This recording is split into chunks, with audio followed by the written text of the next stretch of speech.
جو کہ برج ہود کے 11 سے 20 مئی کا یہ اشرہ ان کے لیے کیا کچھ لے کر آ رہا ہے۔ حالات بیان کرنے سے پہلے برج ہود والے ہمارے چینل کو سبسکرائب کر دیں تاکہ چینل پر آنے والی تمام ویڈیوز ان کو ملتی رہا کریں، کیونکہ آپ کے حالات کا آغاز جو ہے وہ ایک خوبصورت بات سے کرنے لگا ہوں، یعنی کہ خوشخبری سے کرنے لگا ہوں۔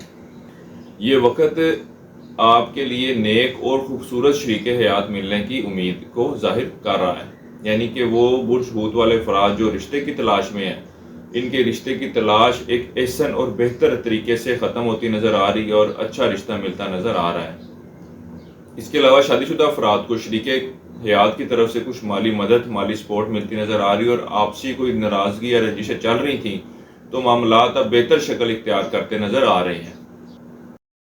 یہ اشرہ برج ہود والوں کے لیے مالی معاملات میں کچھ اتار چڑھاؤ کو ظاہر کر رہا ہے۔ کاروبار سے منسلک افراد کو کچھ نقصان اور پریشانی کا اندیشہ ہے، اور ان معاملات کی وجہ سے آپ کی صحت میں بھی خرابی آتی نظر آ رہی ہے۔ دشمنوں کی طرف سے محتاط رہنے کی ضرورت ہے، یا آپ کے خلاف کچھ سازشوں میں مصروف رہیں گے۔ ان دنوں میں آپ اپنا مال رفاہی کاموں میں خرچ کرتے نظر آ رہے ہیں، جس کی وجہ سے بھی کئی ایک مشکلات اور پریشانیاں بھی ٹلتی نظر آئیں گی۔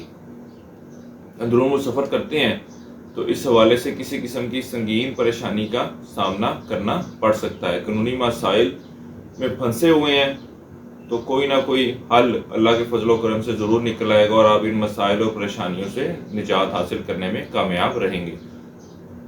وہ طالب علم جنہوں نے داخلے کے لیے ٹیسٹ دیا ہوا ہے یا امتحانات دیے ہوئے ہیں، اللہ کے فضل و کرم سے ایک بہتر نتائج آتے نظر آ رہے ہیں۔ بہن بھائیوں، کسی قسم کی مالی یا کسی اور مدد کی ضرورت ہے تو ان سے ضرور بات کریں، آپ کی بھرپور طریقے سے مدد کرتے نظر آئیں گے۔ آپ کا انداز گفتگو بھی خاصا پرخلوص ہوگا، اور لوگ بھی آپ سے بات کرنا، آپ سے گفتگو کرنا پسند کریں گے۔ اس عرصے میں آپ سورہ شمس 7 مرتبہ پڑھیں اور اللہ تعالیٰ سے اپنے معاملات میں بہتری کے لیے دعا کریں۔ اس کے علاوہ سیاہ مرغ کا صدقہ کریں، یہ بھی آپ کے لیے فائدہ مند رہے گا۔